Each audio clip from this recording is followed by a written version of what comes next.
हम लोग hydrogen like atoms के बारे में पढ़ते हैं। क्या इसके बारे में पढ़ना है थोड़ा देखते हैं।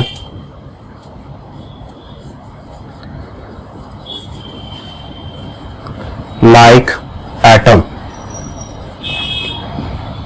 लिखना स्टार्ट करते हैं।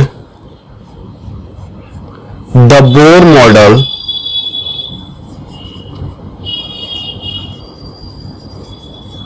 Of hydrogen atom can be extended to hydrogen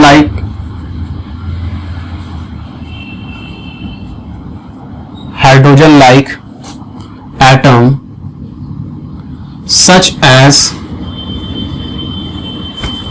singly ionized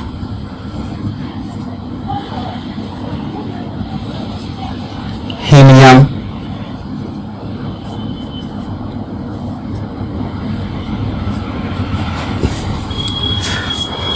doubly ionized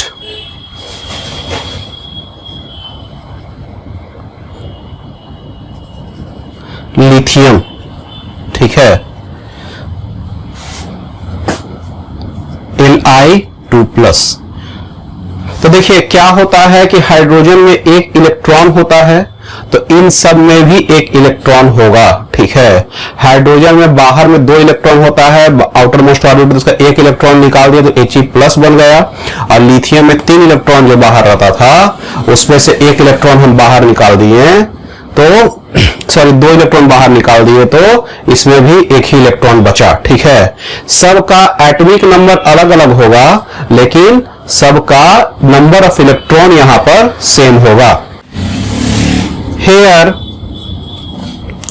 all have single electron in the outermost orbit, but सबके पास सिंगल इलेक्ट्रॉन होगा आउटर मोस्ट ऑर्बिट में, but it have different atomic number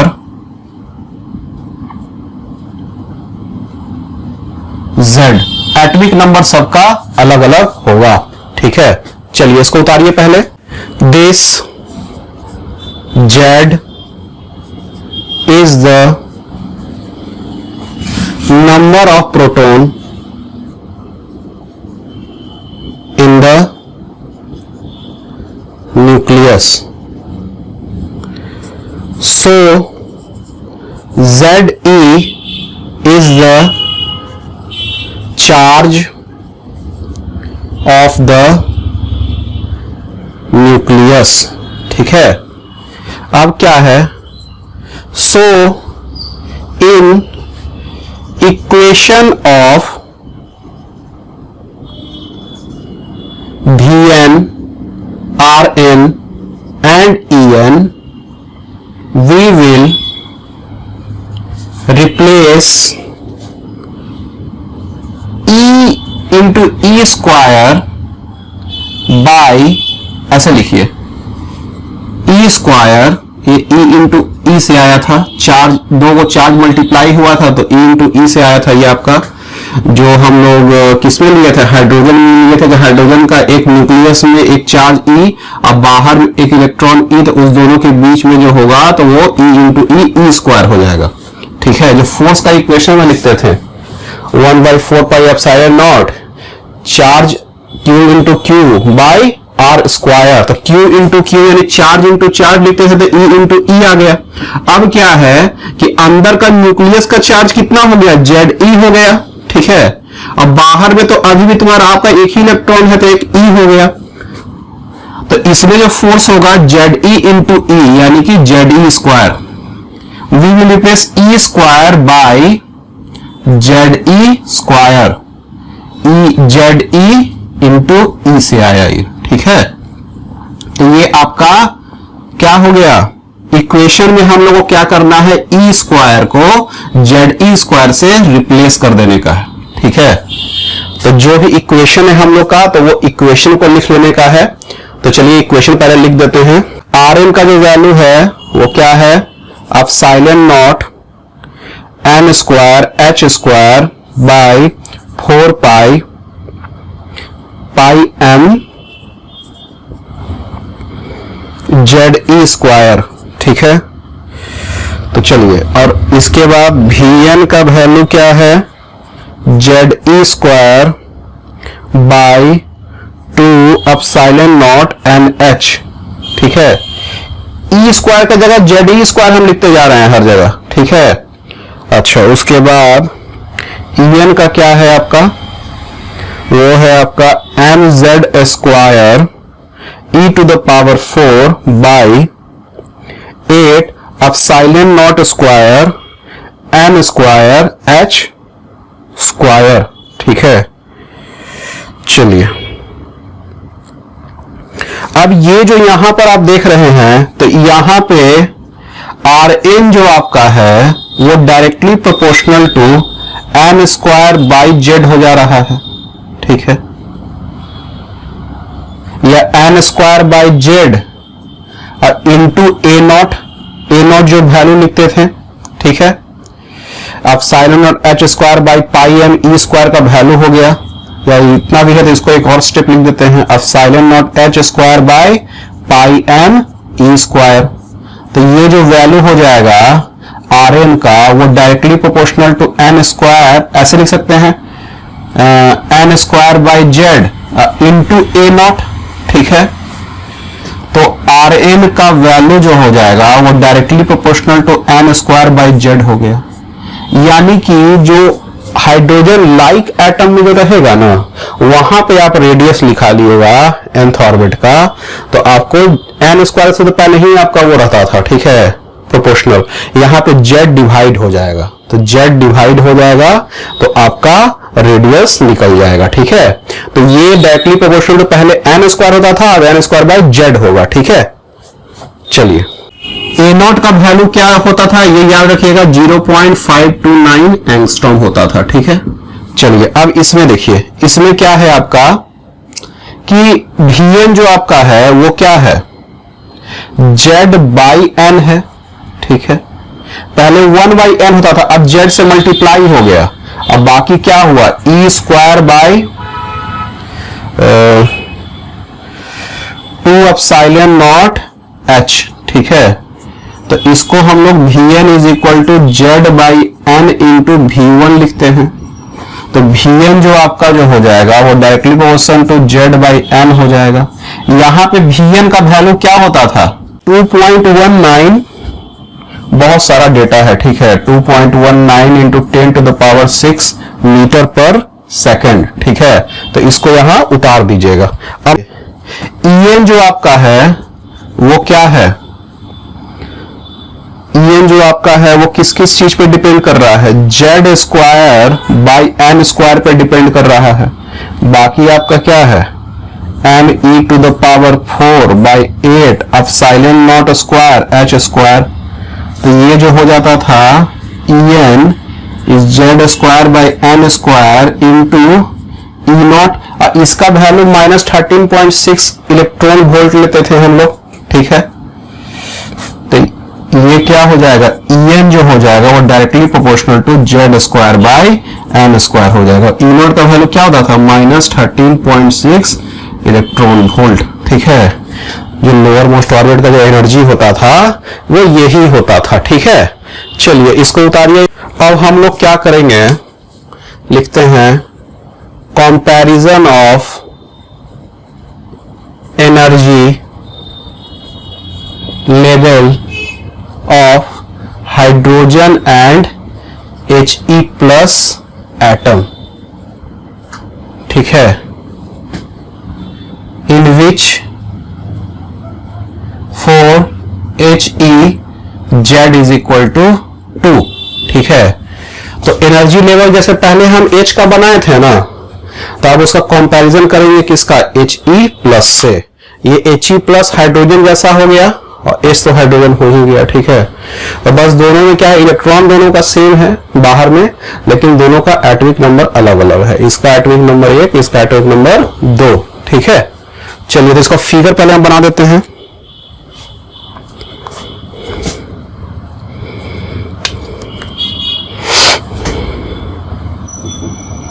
एक line बनाइए,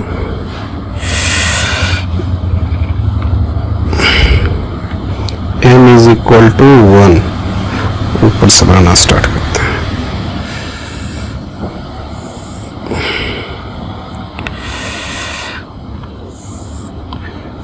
n is equal to 3,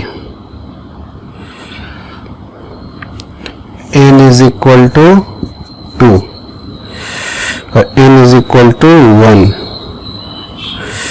ये hydrogen का हो गया। Energy ऐसे बढ़ रहा है।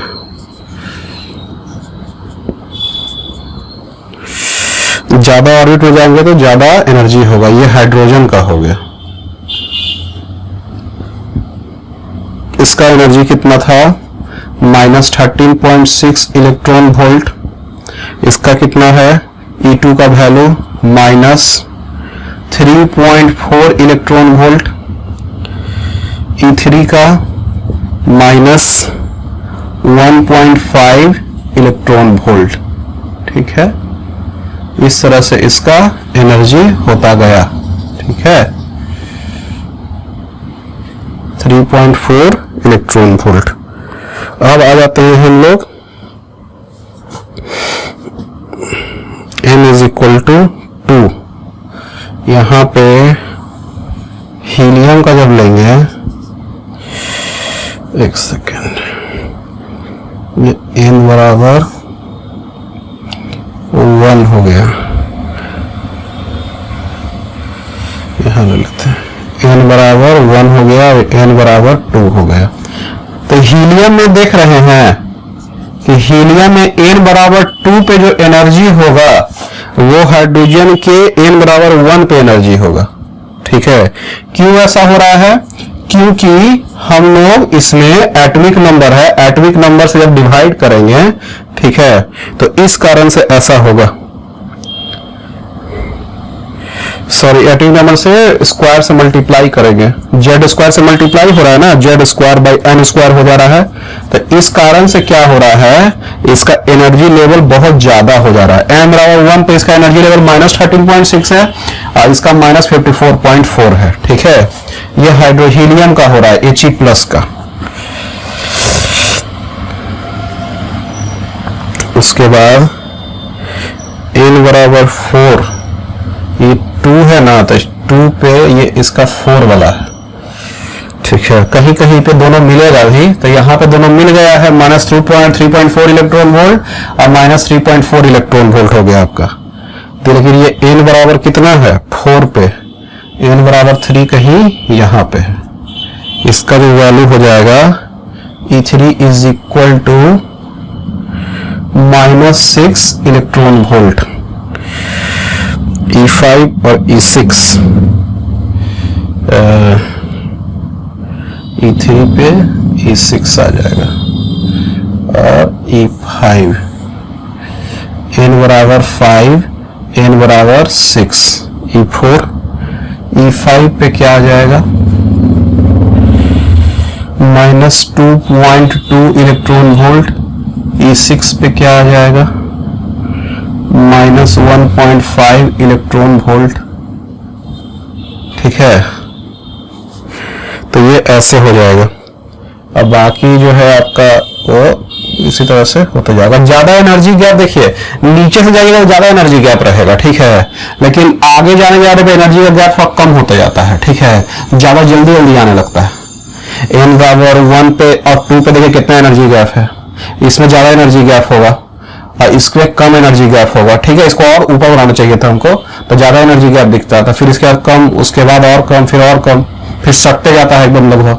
तो एनर्जी गैप जो होता है ना, ऑर्बिट के अनुसार चेंज होता है, लेकिन हायर ऑर्बिट में लगभग एनर्जी गैप फिर बहुत कम होते चलता है।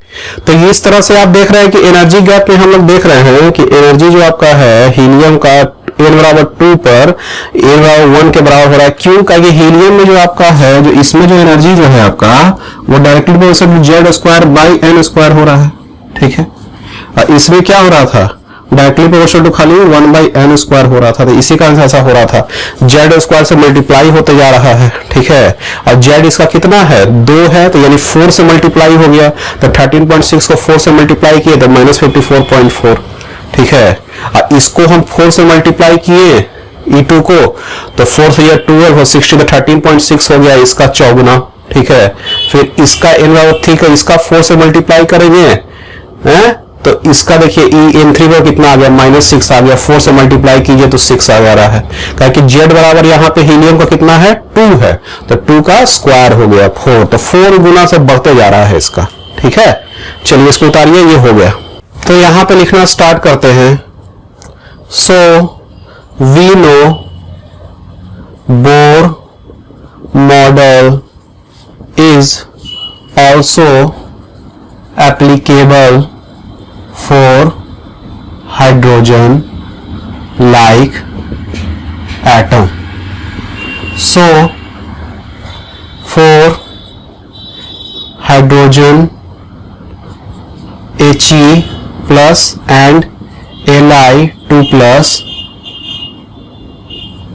one electron outermost orbit, ये तो लिखवा भी चुके हैं, but hydrogen have atomic number Z is equal to 1, He plus have atomic number Z is equal to 2, Li2 plus have atomic number Z is equal to 3। ठीक है, तो सबका एटॉमिक नंबर सबका अलग अलग हो गया। ठीक है, चलिए अगले पॉइंट में आते हैं।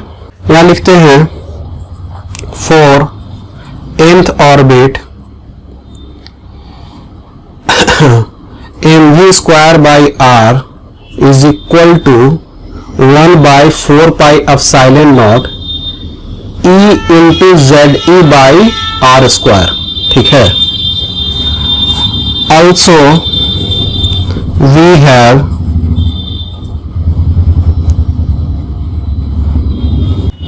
ln is equal to mvr is equal to nh by 2 pi। ठीक है, ऐसा भी होगा। तो इससे क्या होगा कि बहुत सारा रिलेशन निकलेगा। ठीक है, we have following list of formula from the given equation above. ठीक है, तो क्या है वो लिस्ट? हम पूरा लिस्ट यहां लिखने वाले हैं। R is directly proportional to n square by z। ये क्या है? पूरा लिस्ट है कि जब देखिएगा तो याद पड़ जाएगा आपको एक साथ। ठीक है, n square by z and R is directly inversely proportional to m। पहला, दूसरा, V is directly proportional to z by n and V is directly proportional to m to the power 0। m पे depend नहीं कर रहा है भी। ठीक है, तीसरा में E is directly proportional to z square by n square and E is equal to E is directly proportional to m। ठीक है, D में 4 में R1 of H का जो वैल्यू होगा वो 0.529 एंगस्ट्रॉम। ये radius of inner most radius hydrogen atom का वो लिखे 529 एंगस्ट्रॉम। ठीक है, चलिए अब आगे जाते हैं। 5 में V1 ऑफ हाइड्रोजन एटम जो हो जाएगा वो क्या हो जाएगा? 2.19 into 10 to the power 6 metre पर second is equal to C by 137 metre पर सेकेंड। छठा में आ जाते हैं।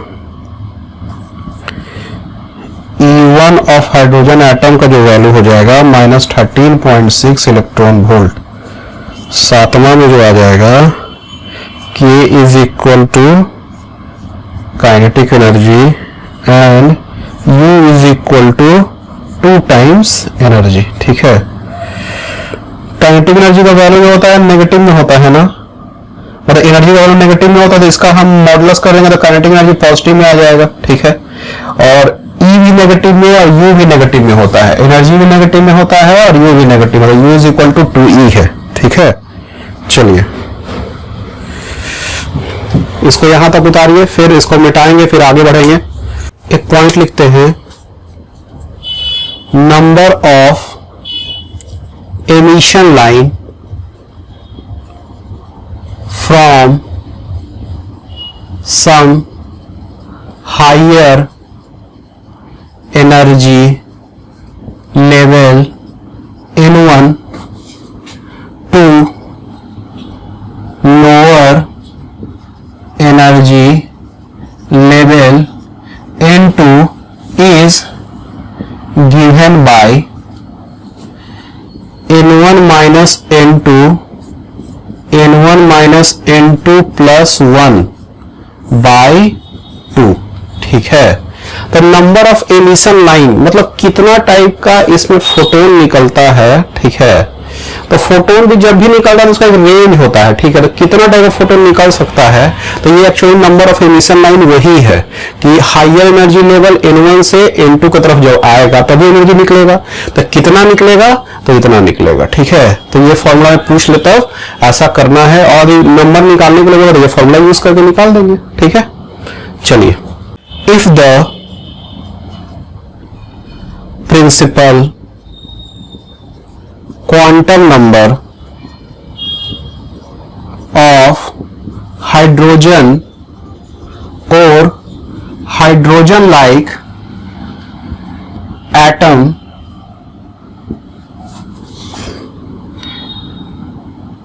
is increased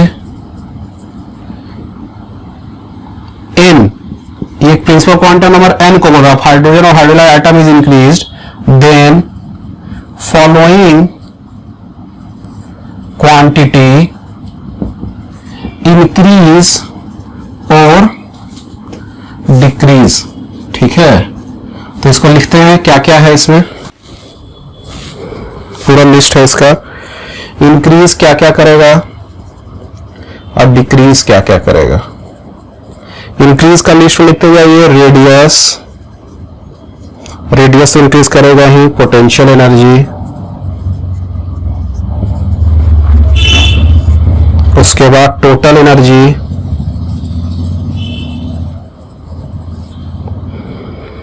टाइम पीरियड,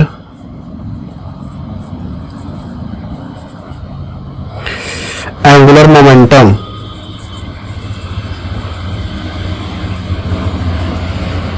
और डिक्रीज क्या क्या करेगा, speed, kinetic energy, angular speed और फ्रीक्वेंसी, ये सब डिक्रीज करेगा। अभी n को आप इंक्रीज करते हैं तब। चलिए इसको उतारिए, इसको मिटाएंगे। एक पॉइंट लिखिए इसमें, when force is inversely proportional to r square, F is inversely proportional to r square, and potential energy is inversely proportional to r। ये रहेगा तब, r क्या है, डिस्टेंस है, r क्या है, डिस्टेंस है। ठीक है, then kinetic energy, potential energy and total energy follows the given equation. k is equal to u by 2, E is equal to minus k is equal to minus u by 2। ठीक है, minus k is equal to u by 2। तो समझ में आ रहा है kinetic energy potential energy का, देखो potential भी नेगेटिव में आता है इसलिए मॉडुलस कर दिया गया, U/2 कर दिया गया इसको। एनर्जी जो होता है वो नेगेटिव होता है, काइनेटिक एनर्जी पॉजिटिव में होता है, इसीलिए E = -K कर दिए और K = U/2 ऐसे ही आ गया इसका। ठीक है, तो ये वाला इक्वेशन को ये फॉलो करेगा। ठीक है, काइनेटिक, लेकिन इसमें रूल होना चाहिए कि जो फोर्स होना चाहिए इनवर्सली प्रोपोर्शनल टू R स्क्वायर और potential inversely proportional to R, यानी कि U जो होगा वो इनवर्सली प्रोपोर्शनल टू R होगा, तभी के लिए वैलिड है।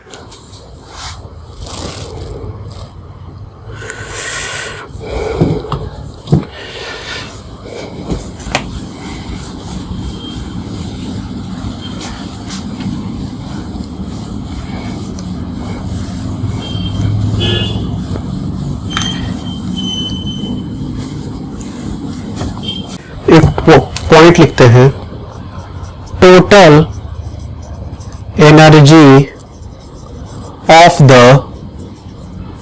Closed system is always negative. जैसे देखते हैं E = -13.6 इलेक्ट्रॉन वोल्ट आया, तो ये क्या है, एनर्जी किसका है, एटम का है आपका। ठीक है, तो यहां पे नेगेटिव आने का मतलब क्या है, it means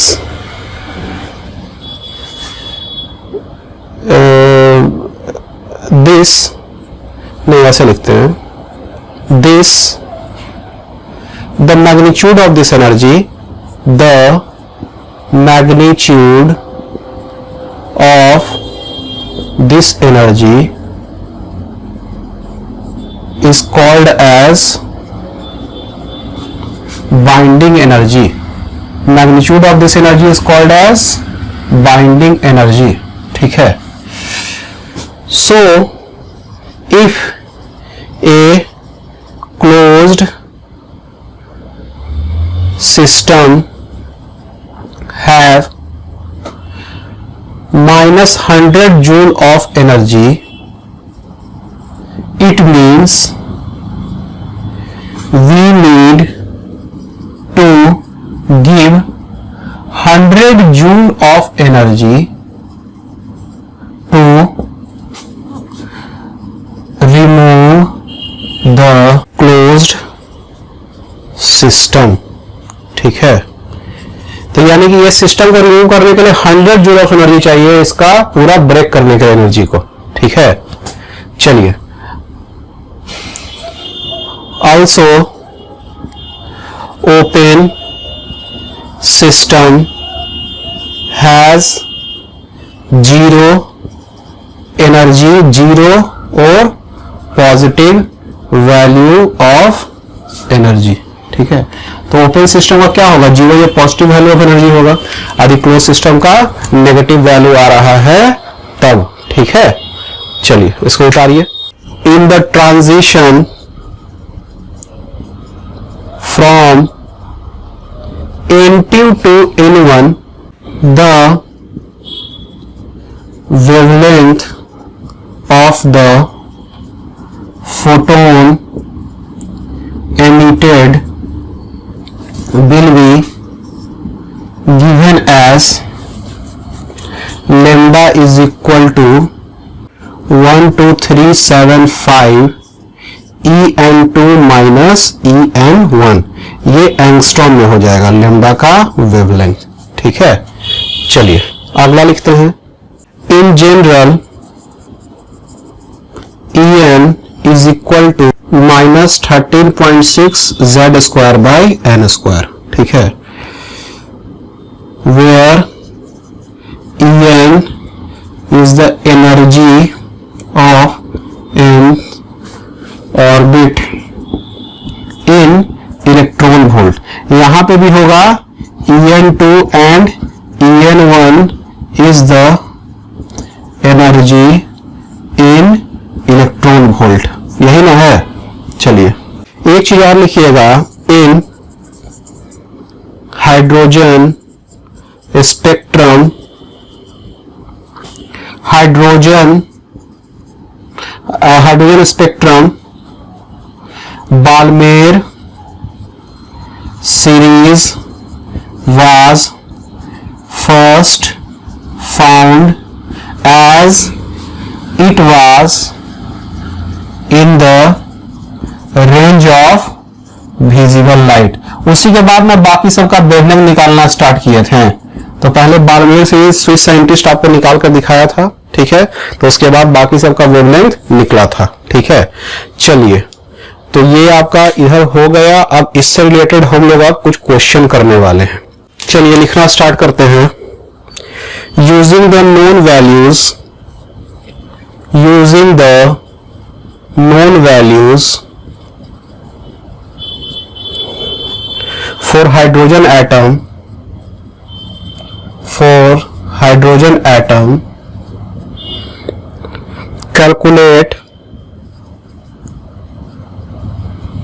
A में radius of third orbit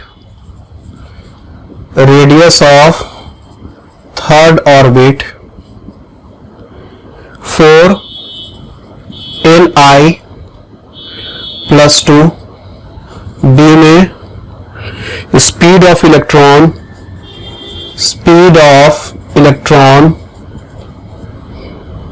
in fourth orbit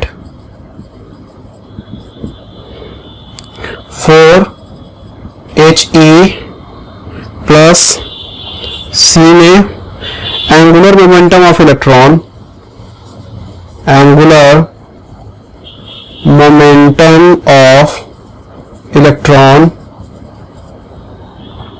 in third orbit of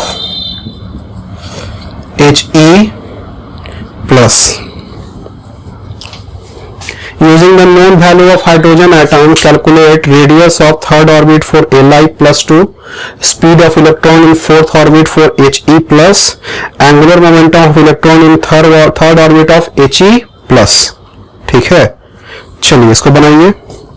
चलिए तो पहला देखते हैं, using the known values of hydrogen atom, ठीक है।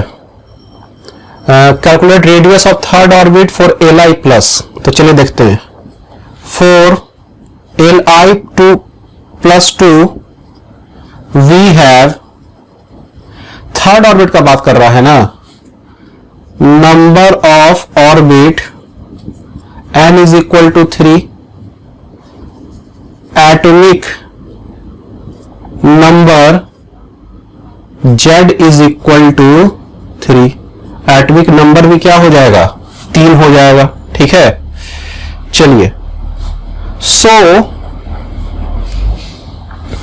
यहां पे समझ आ रहा है जेड, हमारे पास पता है क्या, रेडियस निकालना है ना। तो Rn is equal to N square by Z into A naught लिखते थे। तो ये एन स्क्वायर यानी 3 का square, Z is equal to 3 into A naught. तो 9/3 यानी कि 3 ए नॉट यानी 3 इंटू 0.529 एंगस्ट्रॉम, ठीक है। तो इसको मल्टीप्लाई कीजिए 27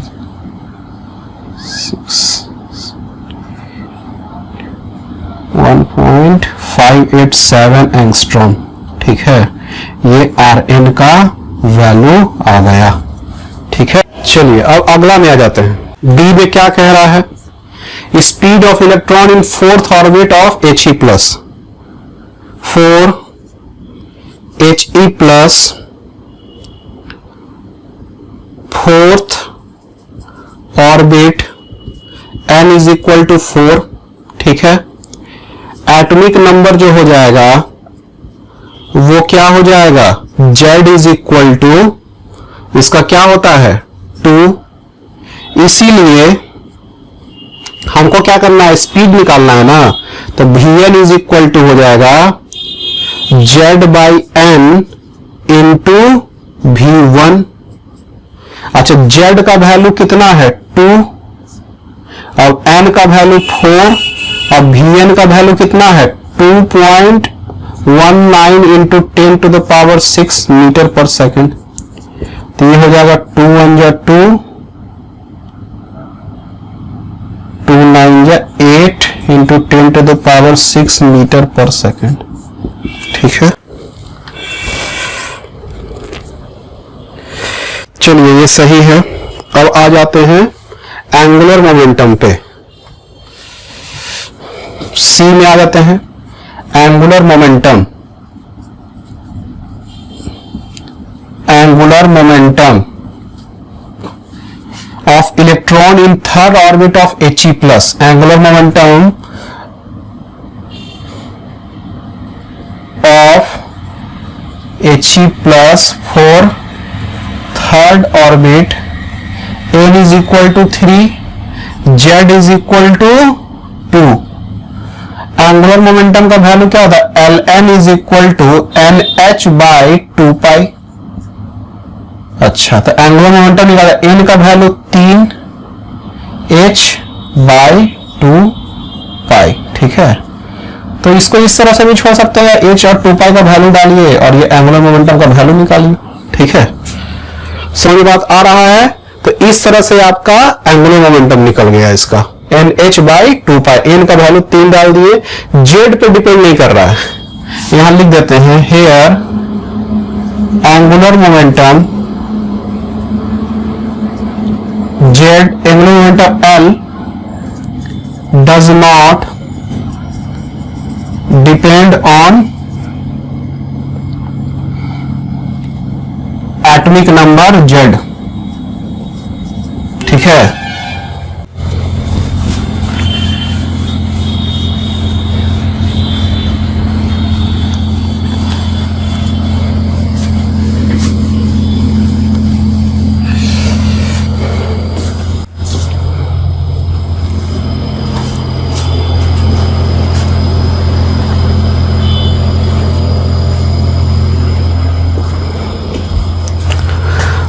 अगला क्वेश्चन की तरफ आएंगे।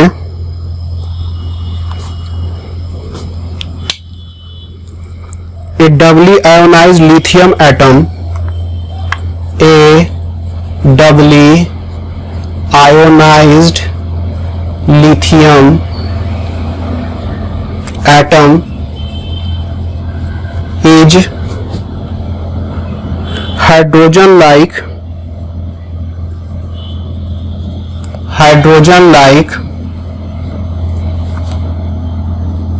with atomic number 3, with atomic number 3,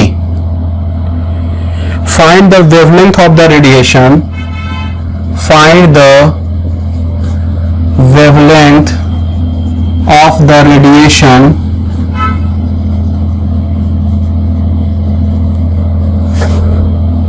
required to excite the electron, required to excite the electron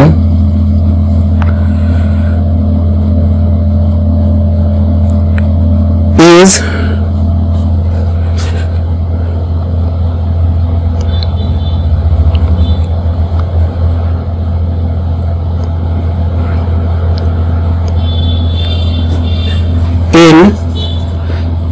Li 2 plus या प्लस प्लस में लिख सकते हैं। ठीक है, from the first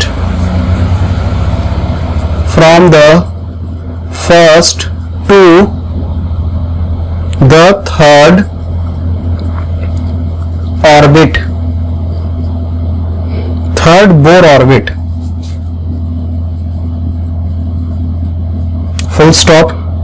The ionization energy of the hydrogen atom, the ionization energy of the hydrogen atom is 13.6 electron volt. ठीक है, चलिए क्वेश्चन पढ़ दिया। Doubly ionised lithium atom is hydrogen like with atomic number is equal to 3, find the wavelength of the radiation required to excite the electron in Li++ from the first to the third Bohr orbit. The ionization energy of hydrogen atom is 13.6 electron volt. En is equal to क्या होता है?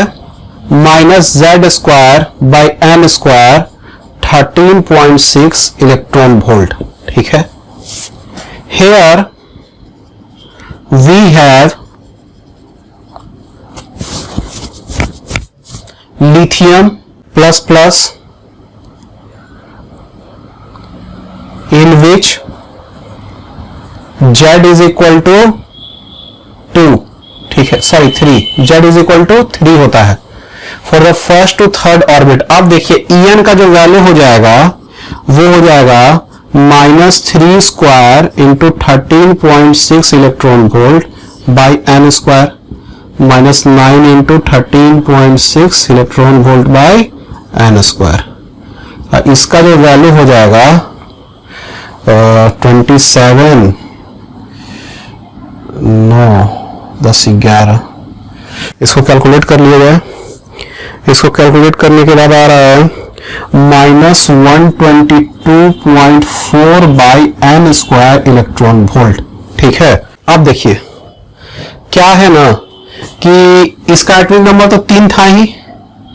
अब wavelength of the radiation required to excite the electron in Li++ from the first to third Bohr orbit, तो first से third orbit में गया है तो कुछ एनर्जी दी है तब गया है। The ionization energy of the hydrogen atom is इतना, ठीक है। तो आयोनाइजेशन एनर्जी जो आपका है हाइड्रोजन एटम का कितना है, -13.6 इलेक्ट्रॉन वोल्ट, ठीक है। तो 13.6 इलेक्ट्रॉन वोल्ट तो यहां पे यूज कर ही लिए थे हम लोग, ठीक है। ऐसे ये फॉर्मूला भी है और वो दिया हुआ भी है तो कोई जरूरत नहीं है उसका। अब क्या है कि कहां जा रहा है, फर्स्ट से थर्ड ऑर्बिट जा रहा है, तो E1 का बात कर रहे हैं फर्स्ट ऑर्बिट का। फर्स्ट ऑर्बिट का एनर्जी तो क्या होगा, -122.4 इलेक्ट्रॉन वोल्ट। अच्छा, उसके बाद हम लोग किसका बात कर रहे हैं, थर्ड ऑर्बिट का। थर्ड बाई 1 का स्क्वायर यानी कि -122.4 इलेक्ट्रॉन वोल्ट। थर्ड ऑर्बिट का जो बात कर रहे हैं वो E3 is equal to -122.4 by 3 का स्क्वायर, ठीक है, इलेक्ट्रॉन वोल्ट। तो इसका वैल्यू जो आ जाएगा 9 से डिवाइड कर देंगे तो 9, 3, 18, 3, 4, 5, 27, 9, 3, 9, 10, 3, 27, 32 हो गया ना, तो 3 हो जाएगा 27 और 3, 9, 4 जा 13.3 इलेक्ट्रॉन वोल्ट, 13.6 इलेक्ट्रॉन वोल्ट आ रहा है, ठीक है। अच्छा चलिए अब क्या करते हैं हम लोग, एनर्जी को घटाते हैं। So difference in energy is equal to E3 minus E1, ठीक है, -13.6 प्लस 122.4 इलेक्ट्रॉन वोल्ट। चलिए इसका वैल्यू निकाला जाए। ये घट के जो आ जाएगा आपका 108.8 इलेक्ट्रॉन वोल्ट, ठीक है। चलिए अब जो मेरे पास फॉर्मूला है for wavelength, we have formula lambda is equal to 12375 by change in energy E3 minus E1, ठीक है। तो इससे लेम्डा आपका वेवलेंथ आ जाएगा 12375। अच्छा ये एंगस्ट्रॉम में आएगा, इन एंगस्ट्रॉम, और इसका वैल्यू 108.8। चलिए इसका वैल्यू निकाला जाए, 113.74 एंगस्ट्रॉम, ठीक है। चलिए तो ये वेवलेंथ आपका निकल गया। वेवलेंथ का रेडिएशन निकालकर जितना एनर्जी का डिफरेंस होगा वही ना आपका वेवलेंथ के फॉर्म में आएगा। तो वेवलेंथ का फॉर्मूला क्या होता है, E is equal to 12375 by lambda. तो लेम्डा का वैल्यू निकालना है तो एनर्जी को इधर कर दिए हम, ठीक है। यही डिफरेंस इन एनर्जी हो गया, इसको डाले तो यही एनर्जी वेवलेंथ के फॉर्म में निकल रहा है इसमें। चलिए इसको उतारिए, ये हो गया। Find variation of angular speed, find variation of angular speed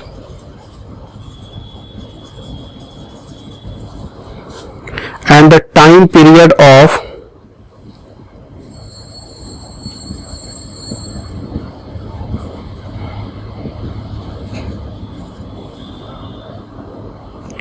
single electron of hydrogen like atom, single electron of hydrogen like atom with N and Z, with N and Z, we have, करना क्या है भाई इसमें, variation of angular speed with time period, variation of angular speed at the time period of single electron of hydrogen like atom, single electron of hydrogen like atom with an and Z. तो हमको variation निकालना है angular speed of time period का with an and Z, किसके लिए, single electron of hydrogen like atom, ठीक है, एक इलेक्ट्रॉन वाला एटम के लिए। यानी कि ये बात कर रहा है किसका, हाइड्रोजन लाइक एटम जैसा कौन सा हो गया, लिथियम डबल प्लस हो गया था, हीलियम सिंगली चार्ज हो गया था, तो उस टाइप का एटम का, तो वहां पे जेड का यूज आता था, तो वहां पे हमको angular speed of time period का रिलेशन निकालना है कि एन और जेड पे कैसे डिपेंड करता है, ठीक है। फॉर्मूला हमको न भी निकालना रहेगा कि वेरिएशन बताया, फाइंड वेरिएशन, तो कैसे वैरी कर रहा है उस पे, एन का स्क्वायर पे वैरी कर रहा है, जेड का क्यूब पे वैरी कर रहा है, ये दोनों क्वांटिटी, तो ये हमको निकालना है। तो हमारे पास फॉर्मूला है, we have angular speed omega is equal to V by R, ठीक है, omega is equal to V by R होता है। अब हम लोग आगे स्टार्ट करते हैं। Also we have V is directly proportional to Z by N, ठीक है, ये जो V जो होता है, स्पीड जो होता है, वो directly proportional to Z by N होता है, Vn का फॉर्मूला में हम लोग जानते हैं, and R is directly proportional to N square by Z, ठीक है। इस तरह से ये डिपेंड करता है, ये अभी तक हम लोग पढ़ते हुए आ रहे हैं। अब देखिए, so omega is equal to V by R है, तो omega is directly proportional to V किसके है, जेड बाई एन के, और आर किसके है, एन स्क्वायर बाई जेड के, तो क्या हो जाएगा, omega is directly proportional to Z square by N cube पे हो जाएगा, ये डिपेंड, ठीक है। ओमेगा का वैल्यू क्या होगा, Z square by N cube पे ये प्रोपोर्शनल हो जाएगा, ठीक है, समझ में आ रहा है। तो ओमेगा का तो वेरिएशन बता दिए कि जेड एन पे कैसे डिपेंड कर रहा है, जेड का स्क्वायर पे डिपेंड कर रहा है, एन का क्यूब पे डिपेंड कर रहा है। Now time period T is equal to 2 pi by omega, 2 pi और ओमेगा, 2 पाई बाई ओमेगा हो गया, तो time period is universally proportional to angular speed, यानी कि time is directly proportional to N cube by Z square, ठीक है। तो omega जो है Z square by N cube पे डिपेंड कर रहा है, ये N cube by Z square पे डिपेंड कर रहा है, ठीक है। चलिए, ये यही वेरिएशन हमको निकालना है कि एन और जेड पे angular speed of time period कैसे डिपेंड कर रहा है। चलिए क्वेश्चन लिखते हैं एक और, find kinetic energy, find kinetic energy, electrostatic potential energy, electrostatic potential energy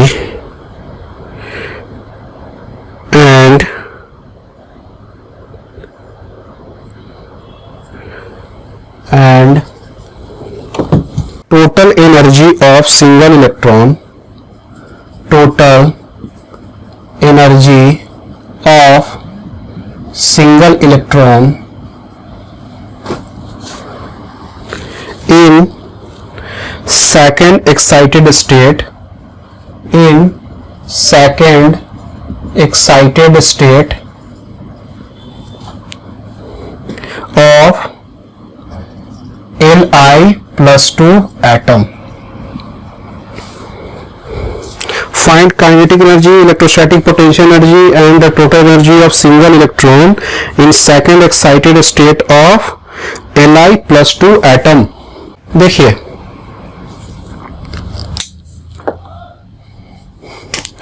kinetic energy, electrostatic potential energy, total energy निकालना है। Single electron in second excited state of Li+2, single electron in second excited state of Li+2 atom. तो ये hydrogen like atom हो गया। Here N is equal to क्या हो गया, 2 हो गया। देखिए for second excited state, first excited state होगा तो पहले वाले ऑर्बिट दूसरे वाले ऑर्बिट में जाएगा, और सेकेंड एक्साइटेड स्टेट कह रहा है तो ये तीसरे वाले ऑर्बिट में जाएगा। इसीलिए यहां पे जो होगा ना, ऑर्बिट का नंबर 3 हो जाएगा। Here second excited state means n is equal to 3। Atomic number का जो वैल्यू हो जाएगा उसका वैल्यू जो हो जाएगा z इज इक्वल टू 3। अब देखिए En जो एनर्जी होता है वो z² by n square into E1 होता है, या E0 कह दीजिए। और E0 का वैल्यू कितना होता है, -13.6 इलेक्ट्रॉन वोल्ट। तो इसका वैल्यू कितना होगा, 3² बाई 3² इंटू -13.6 इलेक्ट्रॉन वोल्ट। तो 9/9 यानी -13.6 इलेक्ट्रॉन वोल्ट इसका एनर्जी रह जाएगा। समझ में बात आ रहा है?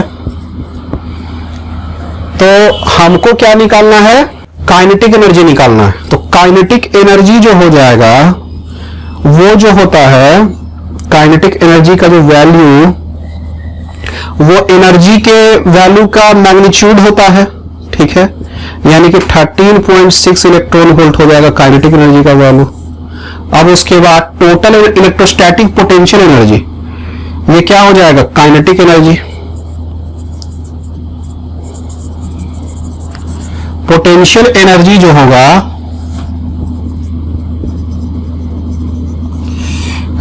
पोटेंशियल एनर्जी जो U जो हो जाएगा वो क्या हो जाएगा, 2 टाइम्स ऑफ En, यानी कि 2 into -13.6 electron volt,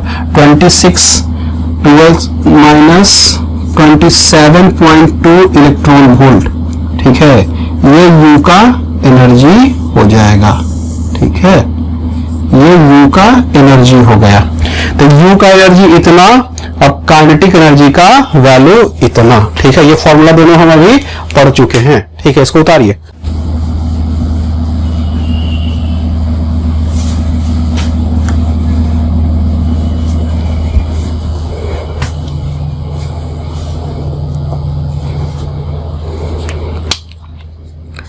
Find the kinetic energy. Find the kinetic energy. ऐसा लिखते हैं, kinetic energy,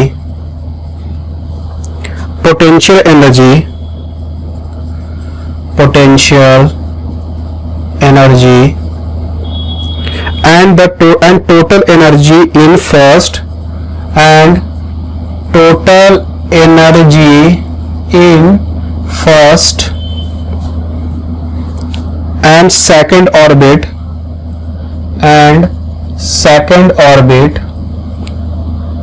of hydrogen atom if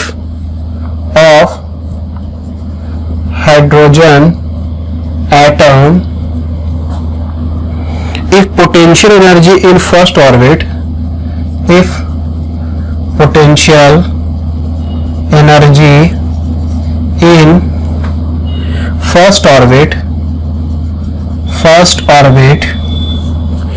is taken to be zero, is taken to be zero। देखिए E1 का जो value हम लोग लेते थे ना, वो होता था -13.6 इलेक्ट्रॉन वोल्ट, ठीक है। अब जब काइनेटिक एनर्जी लेते थे तो उसका वैल्यू -E1 ले लेते थे, मॉडुलस ऑफ E1 लेते थे, ठीक है। तो वो मॉडुलस ऑफ E1 उसको -E1 हम लिख दिए, ठीक है। ये जो -E1 लिखे तो -13.6 इलेक्ट्रॉन वोल्ट, यानी कि 13.6 इलेक्ट्रॉन वोल्ट, ये काइनेटिक एनर्जी का वैल्यू हो गया, ठीक है। अब देखिए पोटेंशियल एनर्जी जो होगा, पोटेंशियल एनर्जी जो होगा P, इसको U से डिनोट करते हैं, इसका वैल्यू जो हो जाएगा वो क्या होगा, ये जो होगा एनर्जी का दुगना 2 टाइम्स E, तो इसका वैल्यू होगा 2 into minus 13.6 is equal to minus 27.2 electron volt. देखिए अभी हम लोग क्या कर रहे हैं ना कि ये कंडीशन ही ले रहे हैं कि देखिए इसमें क्या क्या रहा है कि kinetic energy, potential total energy आपको निकालना है फर्स्ट और second orbit of hydrogen atom. If hydrogen atom in first orbit is taken to be 0, तो potential energy in first orbit को हम लोग क्या ले रहे हैं, 0 ले रहे हैं। लेकिन यहाँ पोटेंशियल एनर्जी फर्स्ट ऑर्बिट को 0 नहीं लिए हैं, अभी हम इसको 0 लेंगे, ठीक है। तो एनर्जी जो आपका है ये 0 कब होगा, ये 0 तभी होगा कि जब 27.2 एनर्जी इसको जोड़ देंगे तब ये एनर्जी 0 हो जाएगा, ठीक है। तो चलिए इसमें लिखते हैं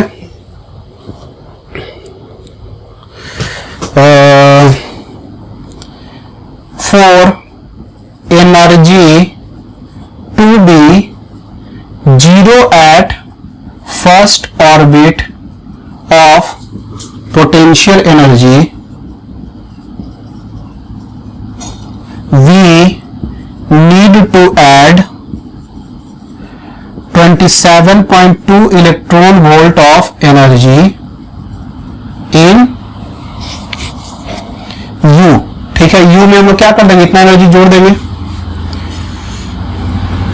if U is changed, E will also change, ठीक है, क्योंकि E पे डिपेंड कर रहा है। लेकिन जो काइनेटिक एनर्जी जो आपका है ना, वो काइनेटिक एनर्जी में कोई चेंज नहीं आ रहा है। काइनेटिक एनर्जी और पोटेंशियल एनर्जी दो अलग अलग एनर्जी होता है, ठीक है। तो हम क्या कर रहे हैं, उसके पोटेंशियल एनर्जी को 0 कर रहे हैं, काइनेटिक एनर्जी को 0 नहीं कर रहे हैं, ठीक है। तो पोटेंशियल एनर्जी को चेंज करने से, काइनेटिक एनर्जी पोटेंशियल एनर्जी को 0 करने से उसका एनर्जी में चेंज आएगा, लेकिन काइनेटिक एनर्जी में कोई असर नहीं पड़ना है। But kinetic energy will not change. तो चलिए अब हम करते क्या है, एक लिस्ट बना देते हैं, ठीक है। वो लिस्ट आपको लिख देते हैं हम, ठीक है। तो फर्स्ट ऑर्बिट और थर्ड ऑर्बिट का एक लिस्ट है, उसको लिस्ट को थोड़ा उतारिए, तो उसको बाद आपको समझा देते हैं ये लिस्ट को। ऑर्बिट लिखिए के in electron volt, U in electron volt और E in electron volt. First 13.6 second 3.4 20.4 23.8। अब देखिए कैसे आया, देखते हैं इसमें। काइनेटिक एनर्जी 13.6 इलेक्ट्रॉन वोल्ट पहले था, वो अभी भी है। एनर्जी को इसको 0 कर दिया, माइनस 27.2 में 27.2 जोड़ेंगे तब आया होगा ये एनर्जी। एनर्जी जो आपका जो E का जो वैल्यू हो जाएगा वो क्या हो जाएगा, U/2 यानी कि 13.6। अच्छा, ये जो एनर्जी जो हुआ ना 27.2 जो आप एनर्जी जोड़े, तो इसमें क्या करना है आपको, एनर्जी का वैल्यू आपके पास कितना था, माइनस 13.6 था। तो इसमें भी आप क्या कीजिए, 27.2 एनर्जी जोड़ दीजिए। देखिए कैसे कर रहे हैं, बता रहे हैं। ये जो 0 आया है इसके पीछे कारण है, माइनस 27.2 में प्लस 27.2 जोड़ दिए तो ये 0 आ गया। ई एनर्जी कितना था पहले, माइनस 13.6, उसमें हम कितना जोड़ दिए 27.2, तो इसका वैल्यू 13.6 आ गया। ठीक है, अब देखिए सेकंड में क्या हो रहा है। सेकंड में जो आपका होगा काइनेटिक एनर्जी का वैल्यू जो होगा उसमें हम लोग क्या करेंगे, n से डिवाइड कर देंगे ना, 2 से डिवाइड कर देंगे। यहां देखिए आप क्या है कि E1 निकाले थे, अब यहाँ E2 भी निकाल दीजिए। E1 इज इक्वल टू क्या हो जाएगा, -13.6 बाई एन का स्क्वायर, यानी -13.6, एन का वैल्यू 2 है ना, तो 2 का स्क्वायर 13.6 बाई 4, 3.4 इलेक्ट्रॉन वोल्ट आ गया है। ये किसका वैल्यू आया, E2 का आया, En का आया, तो En से हम लोग E2 का निकाल लिए, इसलिए E2 का वैल्यू कितना आया, -3.4 इलेक्ट्रॉन वोल्ट। अब देखिए काइनेटिक एनर्जी जो क्या हो जाएगा, मॉड्यूलस ऑफ E2 यानी कि 3.4 इलेक्ट्रॉन वोल्ट, और पोटेंशियल एनर्जी क्या हो जाएगा, U का वैल्यू 2 टाइम्स E2 यानी कि -6.8 इलेक्ट्रॉन वोल्ट। तो अब देखिए क्या करना है कि E2 का वैल्यू -3.4 था, पहले -3.4 था, तो उसमें हम लोग क्या जोड़ दिए,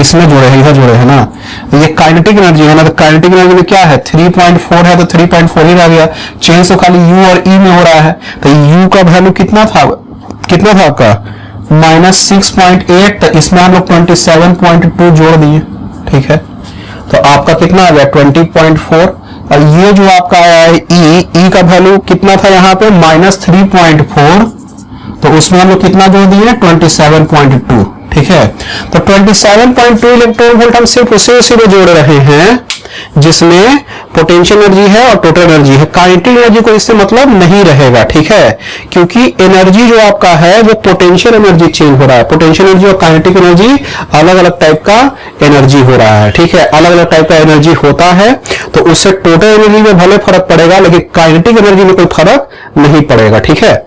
चलिए इसको उतारिए, ये हो गया, ये E1 के लिए और ये E2 के लिए।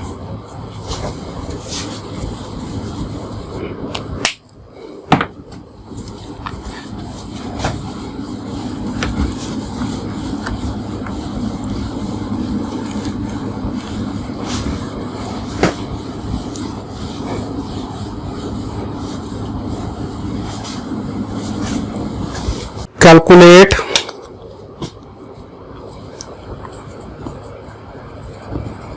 A, the wavelength, B, the frequency of the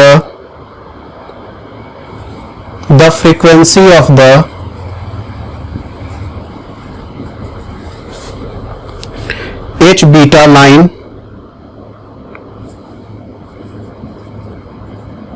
for the Balmer series of hydrogen. Balmer series कौन है, विजिबल लाइट वाला ऑफ हाइड्रोजन।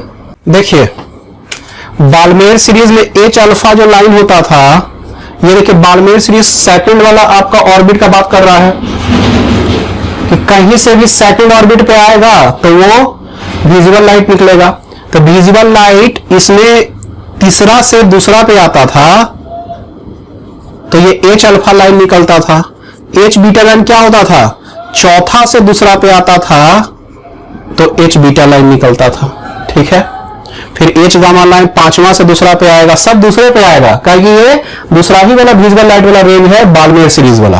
तो अब देखिए वेवलेंथ का बात कर रहा है, ठीक है, तो वेवलेंथ का बात कर रहा है, we have wavelength 1 by lambda का वैल्यू होता है R, 1/2 square minus 1/n square.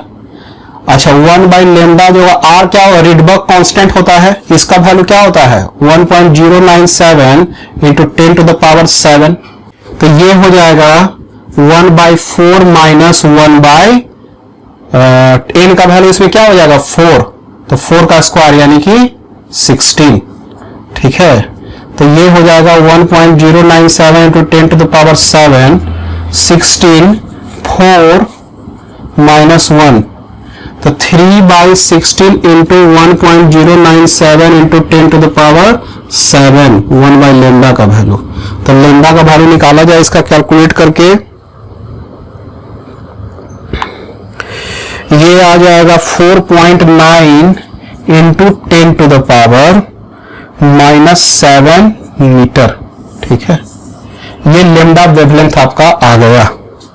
अब हमको क्या निकालने का है? फ्रीक्वेंसी। तो ए वाला पार्ट तो निकल गया, बी में हमको क्या निकालना है? फ्रीक्वेंसी। फ्रीक्वेंसी एफ जो होगा, एफ जो होता है वो सी बाई लेमडा होता है। सी का value 3 into 10 to the power 8 और लेमडा का value 4.9 into 10 to the power -7।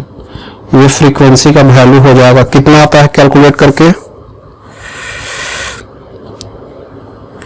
ये आता है 6.12 into 10 to the power 14 hertz.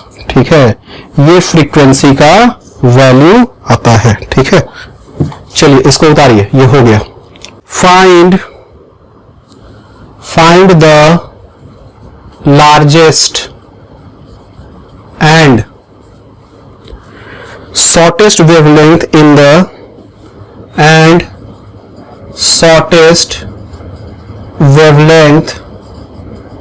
the Lyman series for hydrogen. Lyman series for hydrogen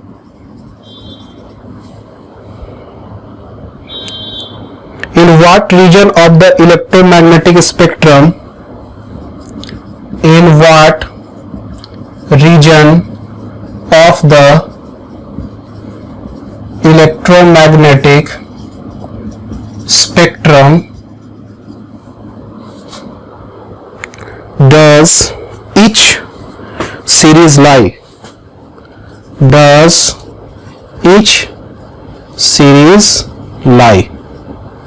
Find largest and shortest wavelength in the Lyman series for hydrogen. In what region of the electromagnetic spectrum does the series lie? चलिए इसको बनाया जाए। ये Lyman series का बात कर रहा है ना।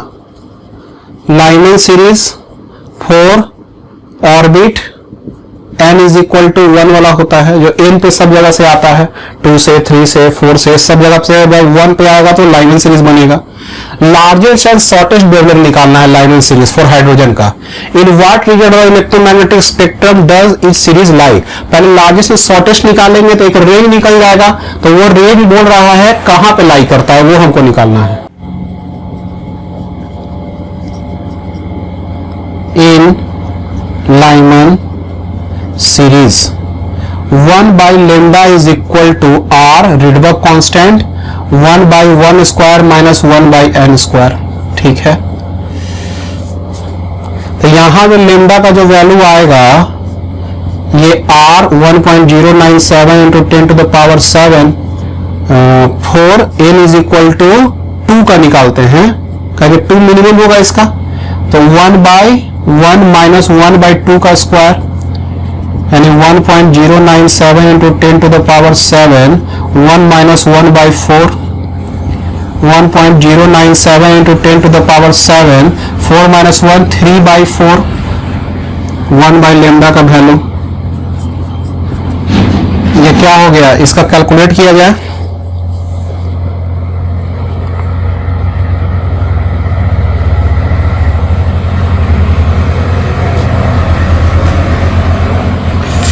ये जो वैल्यू आएगा कैलकुलेट होके वो आ जाएगा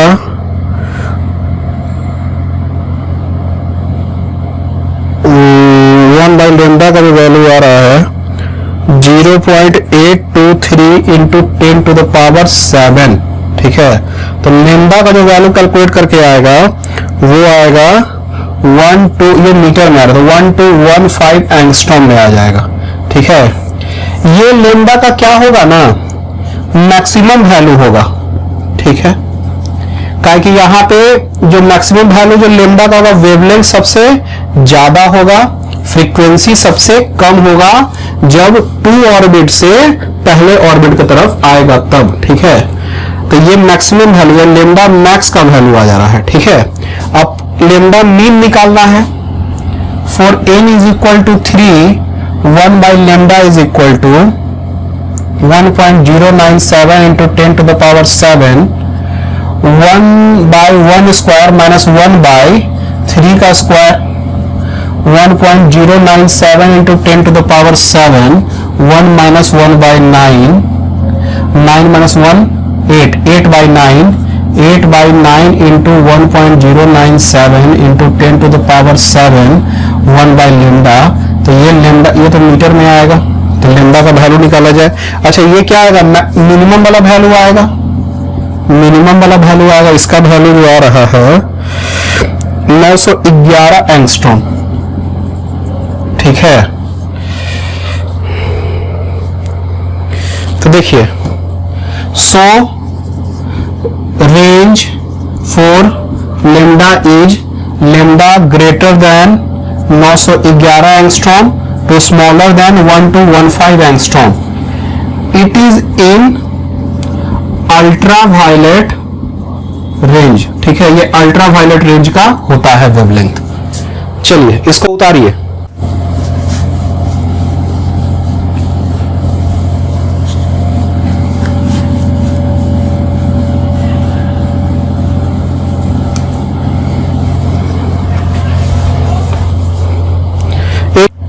In a hypothetical atom, mass of electron is doubled. Mass of electron is doubled, ठीक है।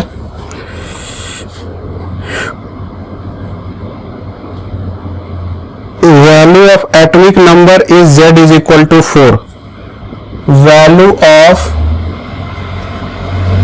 atomic number is Z is equal to 4, ठीक है। Find wavelength of photon, find wavelength of photon when this electron jumps, when this electron jumps from third excited state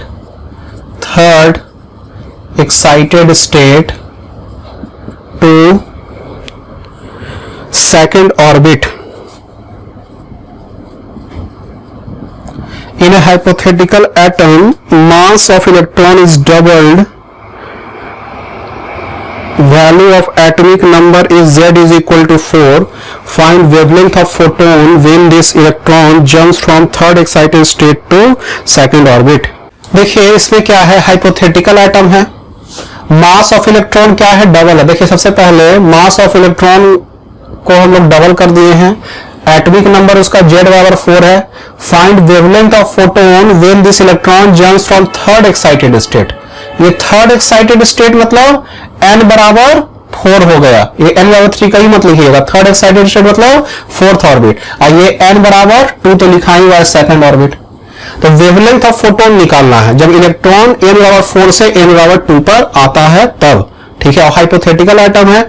अब देखिए energy जो होगा वो directly proportional to Z square by n square होता है, और ये डायरेक्टली प्रोपोर्शनल टू मास भी होता है, ये इक्वेशन हम लोग लिखा चुके हैं, ठीक है। तो यहां पे मास डबल हो रहा है, mass of the electron is doubled and atomic number Z का वैल्यू 4 है। अच्छा, नंबर ऑफ ऑर्बिट बराबर पहले 4 डालेंगे, उसका एनर्जी निकालेंगे, ठीक है। फिर n बराबर 2 डालेंगे, उसका एनर्जी निकालेंगे, और चेंज इन एनर्जी को हम लोग क्या करेंगे, लैम्डा से लोग कैलकुलेट कर देंगे। तो लिखते हैं 4 third excited state n is equal to 4, Z is equal to 4 दिया हुआ है, एंड मास जो हो रहा है आपका इज डबल्ड, मास डबल्ड हो जा रहा है, ठीक है।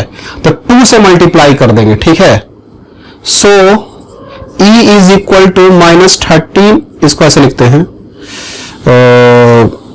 Minus Z square by n square अब मास को हम लोग क्या कर दे रहे हैं, डबल्ड कर दे रहे हैं, ठीक है, तो 2 टाइम्स हो गया।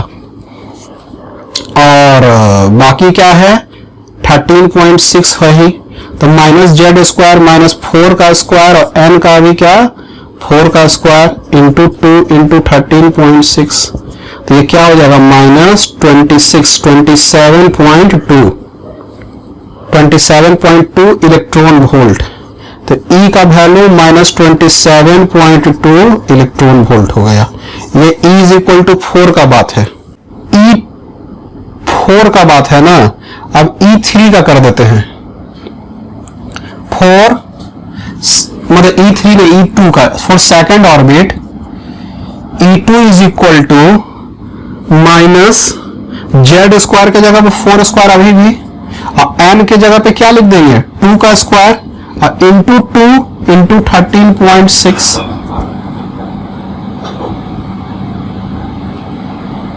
ये क्या होगा 16/4 इंटू 2 इंटू 13.6, ये क्या हो जाएगा 2 माइनस 8 इंटू 13.6। तो कैलकुलेट कीजिए इसका एनर्जी जो आएगा कैलकुलेट करके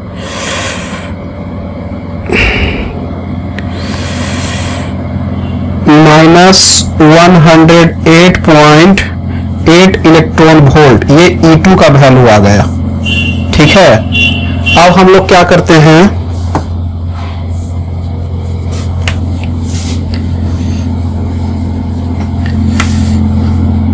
ओहो सब मिटा दिए,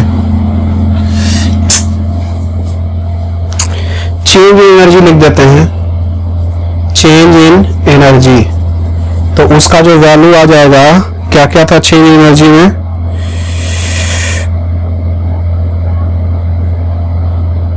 माइनस 27.2 प्लस 108.8, इसका कैलकुलेट करके जो आ रहा है वो कुछ आएगा, ठीक है,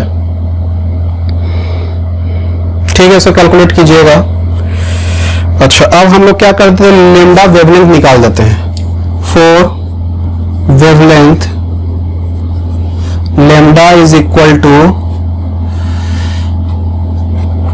सी बार, देखिए घटाने के बाद इतना आ रहा है, अब इसको लिख देते हैं 12375 बाई चेंज इन एनर्जी, इसका वैल्यू आ जाएगा, इसका वैल्यू 81.6 लिख देते हैं, 12375 बाई 81.6, इसका कैलकुलेट किया जाए,